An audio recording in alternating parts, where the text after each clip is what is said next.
you, buddy. No victory jokes. Yeah. Well, years I wandered in sin and darkness, and at age 5 I gave my heart to Jesus. That's my testimony right there. Yeah, I don't have any gory stories to tell you. Man, good to be with you.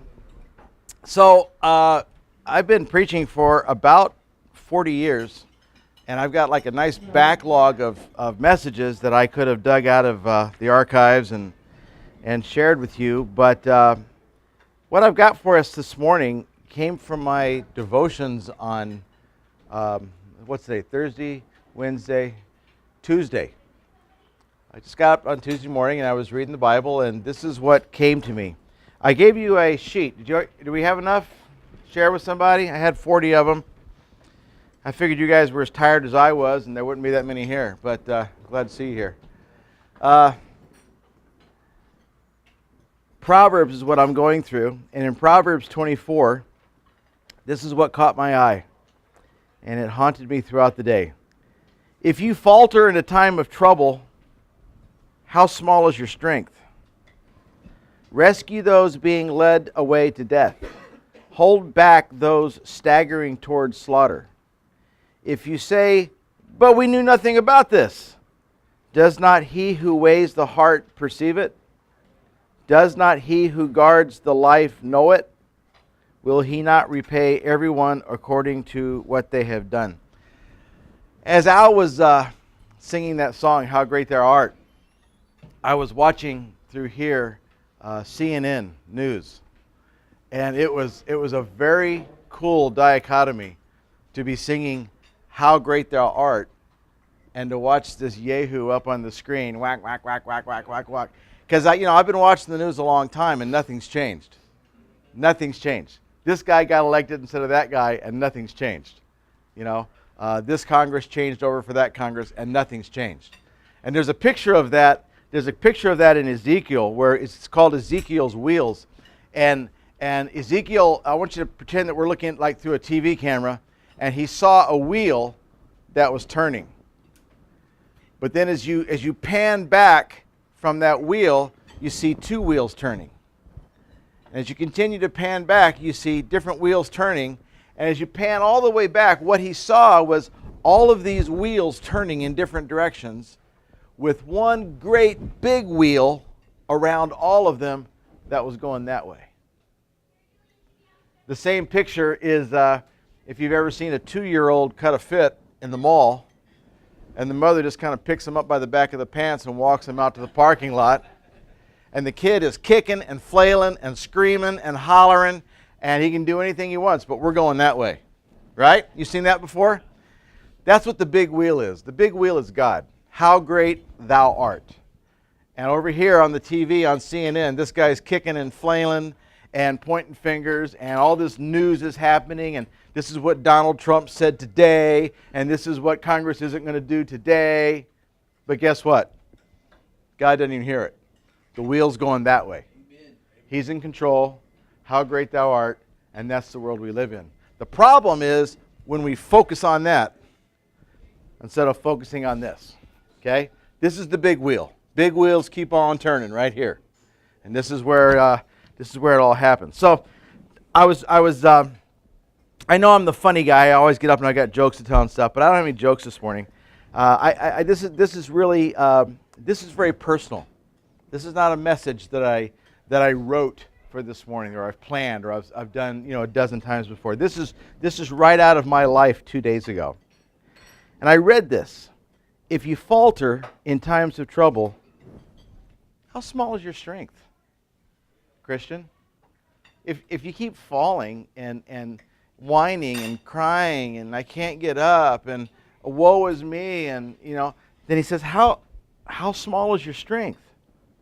And then he says, rescue those being led away to death. Hold back those that are staggering toward the slaughter. That's a word picture, isn't it? Staggering toward the slaughter.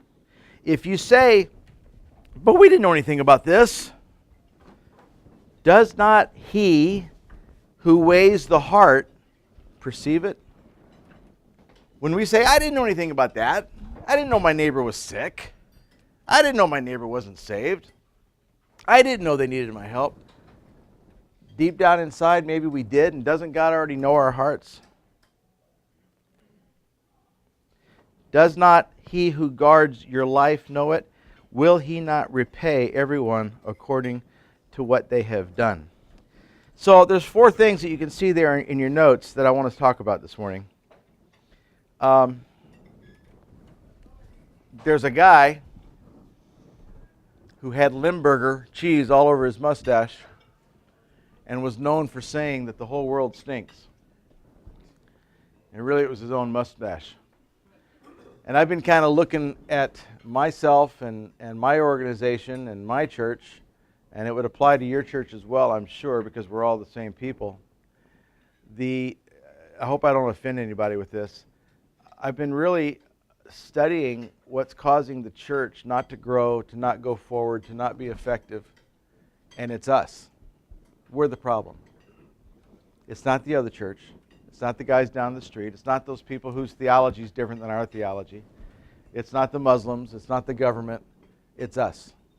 If the church was operating the way God built it to operate, if we were doing just the red letters, just the words of Jesus, there'd be no Social Security.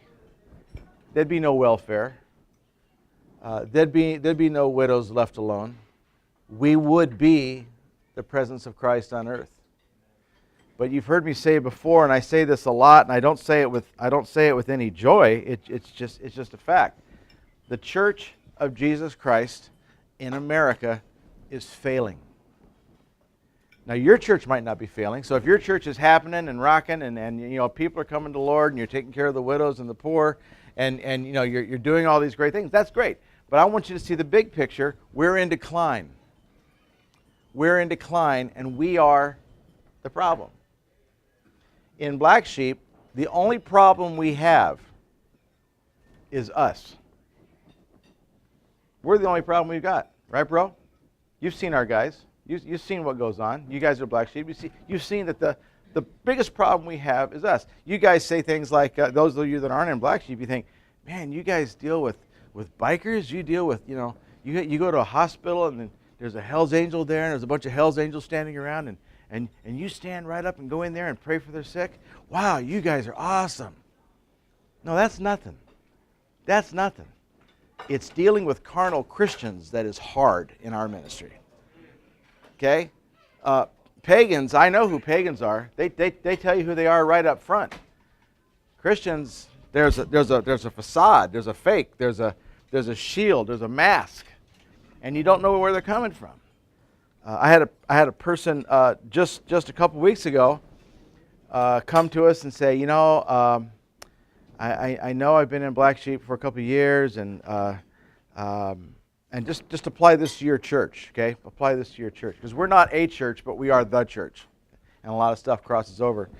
And he said, you know, I just feel like I need to back away from motorcycle ministry, and I need to spend more time with my family. And I said, you know what? Absolutely. In our bylaws, our priorities are very clear. God is first, family is second, the local church is third, and then Black Sheep. So if you need to be with your family, absolutely. God bless you. And then I saw him on Facebook last night wearing a different cut, a different motorcycle organization. What they really wanted to do was switch churches. In this case, or switch ministries. I know you guys have heard this story before, but it's so pertinent. I tell it a lot because it's such a great picture of the church. And I'll get into the text in just a second. But you guys know the story about the guy that was a castaway, and he was washed up on shore on a desert island out in the middle of the Pacific, and he was there for years. You know, kind of a Tom Hanks kind of a thing, long hair, eating raw fish, and living in a hut and all that kind of stuff. And one day a cruise ship spotted the smoke coming up from his hut, and so they sent a rescue boat ashore. And they pulled up, and he greeted them, and he was so happy to see human beings. He hadn't seen anybody in a dozen years. And they said, how did you survive on this island? He says, well, there's a freshwater spring, and I ate raw fish, and there's some coconuts, and I got by. well, where did you live? He says, oh, I lived in that hut over there. Well, what did you do? Well, like I had fun fishing, and I jogged around the island and stuff like that. And he says, well, what's that hut over there? He goes, oh, that's my church. That hut's my church. He says, you're by yourself, aren't you? He says, yeah, but I go in there every Sunday, and I go in and I sing a hymn, and then I quote some scripture from memory, and then I pray, and that's my church. That's the best I can do by myself. And I said, well, that's pretty terrific. What's that other hut over there? And the guy said, that's where I used to go to church.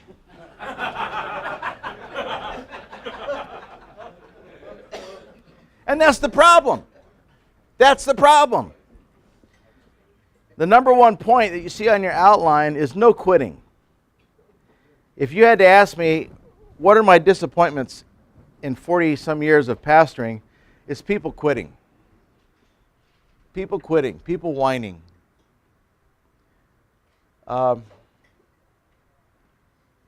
Most of us in this room have it so incredibly good.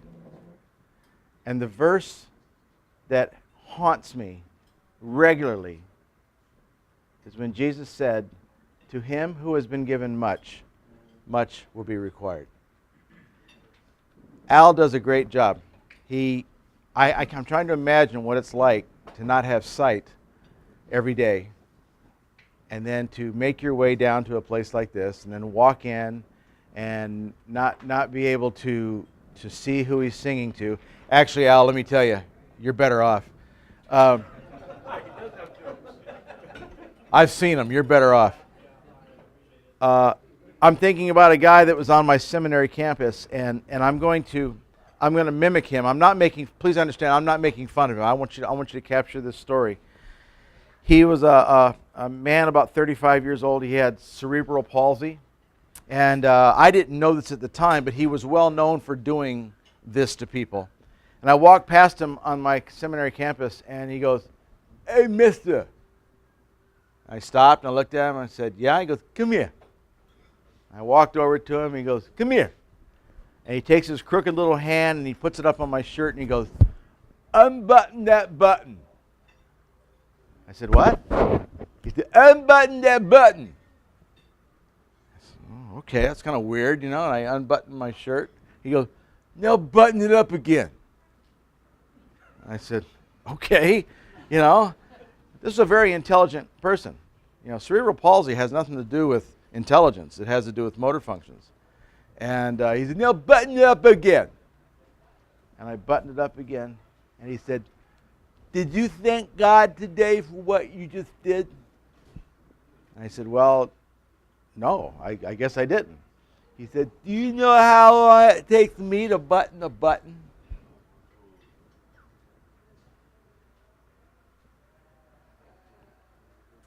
I'm thinking, I'm not blind. I don't have cerebral palsy. I'm in reasonable health. I'm staggeringly good looking. Such a burden.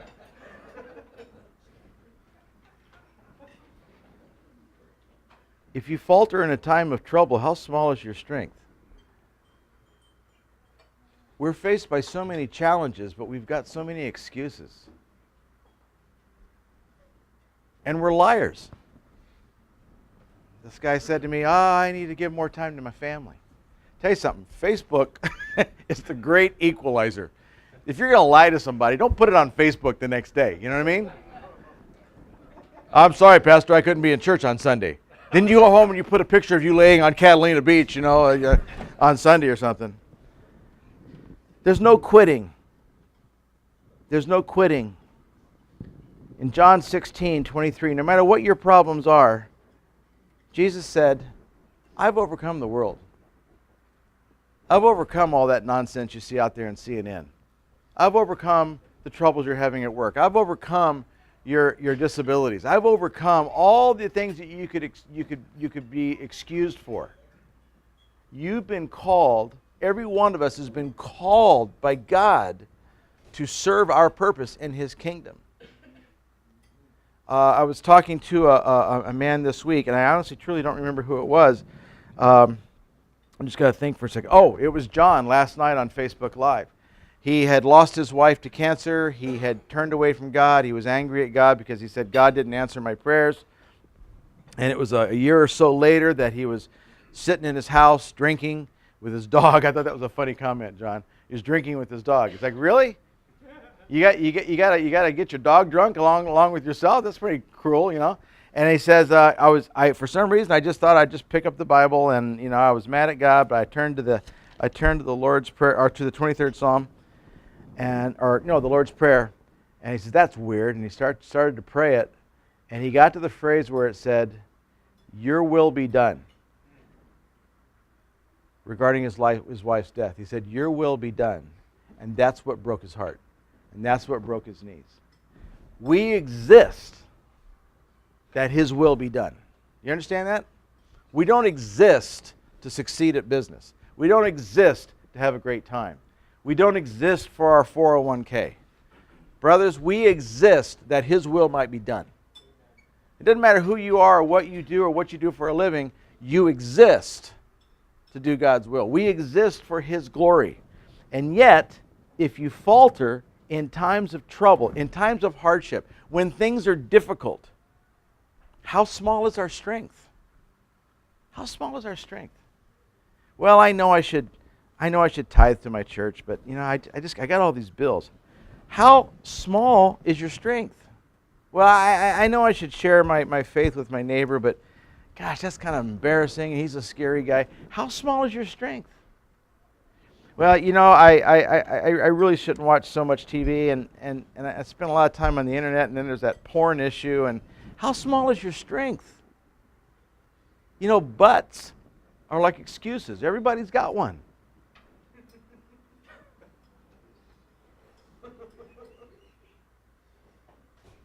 Amen. The key is John 15, 1 through 5, where Jesus said, I'm the vine. I'm the vine. You're just a branch. You got to remain in me. I'm your strength. I'm where all the juice flows from. But if you're not spending time with God every day, I don't know how you can make it. Because I'm struggling, and it's usually when I've not spent my time with the Lord. I've not done that daily devotional thing. And it's not like I didn't do it today, therefore that day's a bad day. No, it's kind of like eating bad. It's kind of like, you know, I can go to McDonald's, only God knows why, but I can go to McDonald's and have a McDonald's meal or something, and I'm okay. But you know, when I'm on the road, and you do that 3 or 4 days in a row, you're feeling it, right? You know, you just feel weak. You feel just out of it. You feel constipated. Can I say constipated on the camera? You just feel, all those horrible things, and it builds up. Well, you go 2 or 3 days without being attached to the vine, it's going to show, and your weakness is going to show. But when we stay attached to the vine and we get the heart of God, it's harder to make the excuse. Lord, I don't want to share my faith. I don't want to be a fanatic. Lord, I can't pay my tithe to my local church. Yeah, I know they need people to work in the youth group or the children's department. I know they need ushers, but man, Sunday's my day off. We're the problem in the church. We're the problem. It's not that guy. It's not that guy. And the problem when you leave a church and you go to a different church because you don't like your church is that you go with you. And it's the same problem there as it was here. I gave the statistic the last time that we talked. And it's a very interesting thing because I actually heard these statistics in two different seminars, and they came together for me. The average stay of an American in a church in America is less than 1 year. Typically speaking, a family will come to a church, and within 6 to 9 months, they've moved on to the next church. Okay? Put that on the shelf over here. I went to a different seminar, and they were talking about church growth and church planting and stuff, and they said assimilation of new people into your church is very important. They come and they visit, but the assimilation of getting them in and becoming, founders, or they're not founders, but foundational members of that church is a different thing. And it takes about a year from the time that you come to a church for you to get known and for you to know people and for you to kind of find out where you fit and to get involved and become a part of the caring body of that church. So when you put those statistics together, do you see what they are? The average family leaves the church within the first year. The time that it takes for a person to become involved and effective in a local church is about a year. What that means is the average Christian remains ineffective their entire life because they're moving on. They're moving on. They're looking for something better. We have a person here in town that I've known for 30 years. 30 years. They came to my church plant back in 89, and they had come from another church over in Orange County, and they were good members at my church, and they stayed for about 13 years while I was there. They were very hit and miss, but that was their church. That's where they came. But I never stopped hearing about their previous pastor and their previous church. Well, over there, this is the way we did it. That's great. You're not there anymore. We're here. This is the way we do it. And they stayed for 13 years. Now, when I left and started the motorcycle ministry, they didn't like the new guy, so they quit. And about 10 years later, I met them, and I said, "Where are you going to church these days?" "Oh, I just can't find a good church in this valley. I've been to this church, I've been to that church, I've been to this church. I went a few weeks here, I went a few months there, but they're just not like you. They're just not like you." They were saying about me what they said about their previous pastor. And it must have been the Spirit, because I didn't have the guts to say something like this. I just said, "Have you ever thought that maybe you're the problem, not the church? There's 200 churches in this valley and you can't find one? Really?" They want to join Black Sheep because they're biker family, and it's like, no, you can't come into Black Sheep. You got to be a part of the solution, not a part of the problem. I know I'm rambling a bit, but just don't. That's why I wanted to make notes, because I wanted you to see where I'm going with this, and it's a bit of a venting, but I'm zealous for the condition of God's church. Number one, guys, let's be the group that doesn't quit. Don't quit. I don't know what church you go to, but I can tell you this: your pastor's not perfect. Your worship team's not the best worship team in the entire country. Maybe you don't have facilities, or maybe you don't like the facilities, or maybe the church is a little bit too far, but I can tell you this about your pastor and their team and their worship team: they're probably doing their very, very best. And you can be a blessing there, or you can be a problem there. Okay? No quitting. The will of God will not take us where the grace of God cannot sustain us. Billy Graham. If He's called you to share your faith, He will sustain you if you're attached to the vine. If He's called you to start a little study or to sit in the nursery with a bunch of snotty-nosed little kids, if He's calling you, He'll give you the grace and the mercy to do that stuff. What is your involvement in your local church? We have an application for Black Sheep, and one of the things on there is, what ministries do you currently hold in your local church? You know why we ask that question? Because if you're not involved in your ministry at local church, you'll not be involved in ministry when you join Black Sheep. And if you're not involved in some kind of a ministry at your local church, we don't want you in Black Sheep. We don't need more dead wood. We've got plenty of dead wood already. We're looking for some people that are active and serious about their faith, getting involved. Number two, remember the mission. Remember the mission. Rescue those who are being led away to death. Hold back those staggering toward the slaughter. Charles Spurgeon said, every Christian is either a missionary or he's an imposter. That's harsh. That's harsh. But let's just define missionary for a second. One of the most common excuses that we have, besides I'm not being fed, is and that drives me nuts. Really? In this day and age, you're not being fed? I could go to a church with the worst preacher in the world, and I could be fed. What you don't have a spoon? You don't have a right hand? Pick up the food and eat it. Come on, what's wrong? We got the internet, we got the Word, we got the radio, we got the TV. The Word of God is everywhere. Feed yourself, for crying out loud. If God's called you to the local church, then be committed to that local church.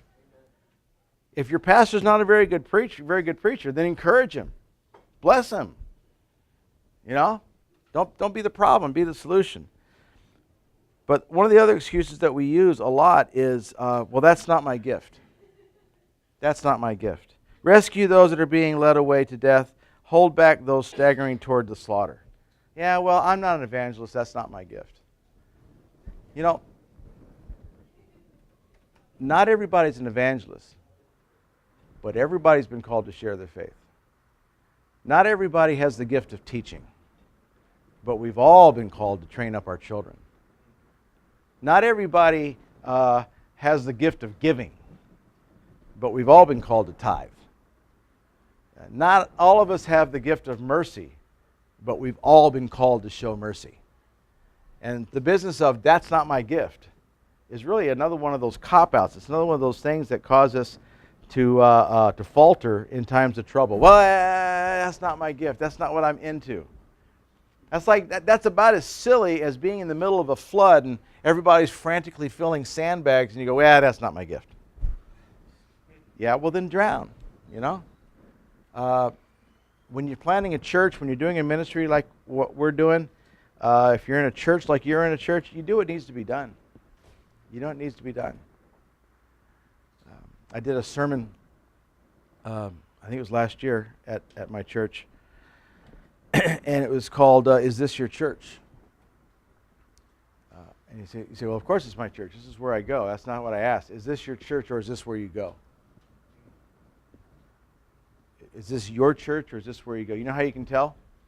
When you go to your church on Sunday morning and you're walking up the steps and you see a candy wrapper laying on the side of the ground there, do you pick it up or do you wait for somebody else to do it? See, that seems kind of silly. It's kind of trivial, isn't it? No. When you go to your home that you're paying for and somebody's trash is blown into your yard, you go, I'll let somebody else get it. Or do you reach over and pick it up because it's on your lawn? Hey, it's my lawn. I'm paying for this house. This is my home. This home represents me. I'm going to pick up that piece of trash. I'm going to throw it away. Why? Because it's your home. Is the church you go to your church? Or is it a place you hang out at? This breakfast, no men left behind. Is this a breakfast you come to, or is this your men's breakfast? It's ownership. It's ownership. We got to stay focused on the mission. We don't get our feelings hurt. We don't quit. There's a mission. There's something important that's being done. You know, it's like coming here and saying, hey, my eggs were a little bit cold. Okay, but that's not really the mission here today, is it? I can live with the eggs that are a little bit cold if the mission is to gather as the men and to fellowship with each other and enjoy each other and to bless one another and to welcome new people in. Then I don't get upset about things like that. My eggs weren't cold, by the way. My eggs are always great. Remember the mission. What's the mission? Rescue those being led away to death. Hold back those staggering toward the slaughter. I'm just thinking about Romans 10. I'd like everybody to take your shoes off and look at each other's feet. Because Romans 10 says that beautiful are the feet that those that bring good news. That's our mission. We're to be bearers of the good news. We're to be doing God's business. I see that 3 of you take your shoes off. You can put them back on now. That's disgusting. You still love me? Is it okay if I'm ranting and raving? Go for it. I'm just a little bit riled up this week. Number 3. Passive sin is still sin. He says, if you say, we didn't know anything about this, does not he who weighs the heart truly perceive it? Same thing is said in James 4:17. He who knows the right thing to do and does not do it sins. We think of sins as things that we commit. The sins are committed. I did this, I did that. But the Bible's pretty clear in several places that when we see something and we don't do it, that's as much of a sin as a sin of commission. A sin of omission is as much of a sin as a sin of commission. We see the person that needs help, just keep walking. I didn't do anything wrong. Yeah, you did. You missed that opportunity. You refused that opportunity. Doesn't mean, I'm not saying that we have to do everything that everybody asks us to do, because we all have a time thing. We all have things that we're in charge of. But when the Spirit of God says, do it, and we don't do it, that's a sin. if we stay attached to the vine, if we remember the mission, then we won't miss it. And then the last thing is we need to remember that there is a reward. Does not he who guards your life know it? Will he not repay everyone according to what they have done? We come from different churches, and so we have slightly different theology sometimes. And I don't want to get too heavy into this, and I don't, partly because I don't fully understand it. I know that we are saved by grace. I get that. Okay, so don't ask me about that afterwards. That's the ultimate thing. The only thing that saves me is God's grace. Amen? Not my goodness, not my good looks, not my incredible physique. It's only by God's grace that I'm here today, alive and living in His presence. However, there is an expectation from God that I live out my salvation with fear and trembling. What's the difference between good works and grace? And we got the James thing where, show me your good works and I'll show you my faith and all that kind of a thing. Here's the best picture I've ever seen of it. Think of a tree. Think of a tree. A good, healthy, normal fruit tree will bear fruit, right? If I go up to a palm tree and I hang fruit on it, apples and oranges, that doesn't make that palm tree a fruit tree, even though it has works, even though it has fruit, right? That's stupid. That makes sense, but it makes a good picture. No, you know it's an apple tree because it produces apples. You know it's an orange tree because it produces oranges. How many of you guys have ever been driving down the coast through Orange County, and it's during the season when the orange trees are blossoming, and you can smell the orange, okay? And you can hear the sound of the trees grunting and straining. You've heard that? You haven't heard that? It's like you go by a big orchard and you can hear the trees going, trying to pop out oranges. Have you ever heard that? You missed that? Of course you didn't hear that. Orange trees don't have to strain to produce oranges. Why? They're orange trees. They do what orange trees are supposed to do. If they're not producing oranges, what do? They cut the tree down and replace it with a good tree. We lean wholly on the grace of Christ, the grace of God through Christ. He's the only reason that we can stand before Him. He's the only reason we can call ourselves His children. And yet, there seems to clearly be an expectation that we will produce fruit. It doesn't seem to be negotiable. In the where is it? Help me, guys. In Matthew, where he's talking about the goats and the sheep, is that 24? Huh? 25? It's scary. It's scary, and I don't fully understand it. But Jesus is talking about the goats and the sheep and them being separated. And the only thing that seems to separate the sheep and the goats is what they did and what they did not do. Their obedience and their disobedience. Now, I'm not saying that if we fail, if we don't do the things that God calls us to do, that we're going to lose our salvation. I'm not saying that at all. I'm just saying there's an expectation that we not falter in times of trouble. We not falter in times of struggle. We don't falter in times of challenge.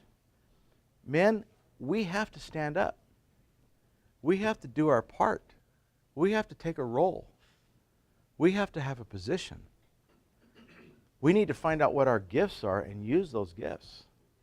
We don't exist to become, old and live off our 401k and die.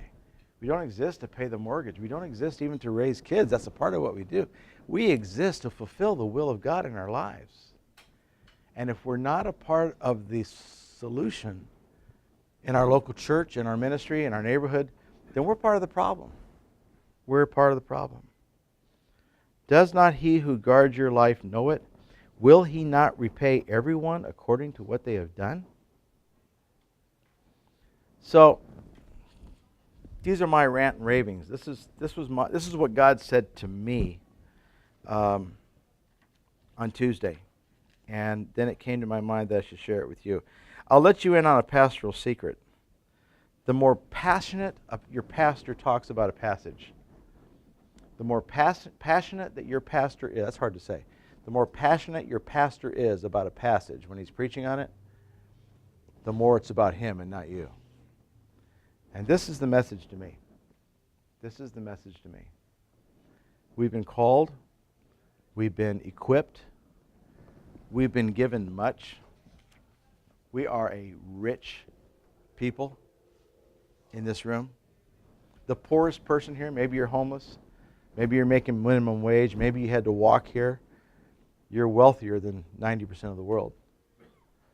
We're a wealthy people. To him who's been given much, much will be required. And I challenge you this morning to step up.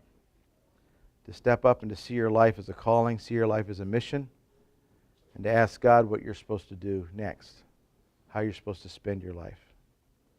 Father God, I love these guys. They know that, so I can speak my heart, and I can rant and rave, and I thank you for that freedom. And I know your spirit is kind. I know your yoke is easy. I know you're gentle with us. I know you're full of grace and mercy and forgiveness. So forgive me for whining. Forgive me for quitting. Forgive me for making excuses. While I absolutely love and appreciate, I'm so thankful for your grace and your mercy, may I not treat that lightly. May I mean it when I call you Lord. May I mean it when I say I'm sold out to you. Help me not to falter today. Help me not to skimp. Help me not to cheat. Help me not to take the easy way. May I walk in your steps today. May I be attached to your vine. May everything that's good in you flow through me to others. May I make a difference today, I pray in Jesus' name. Amen. Amen.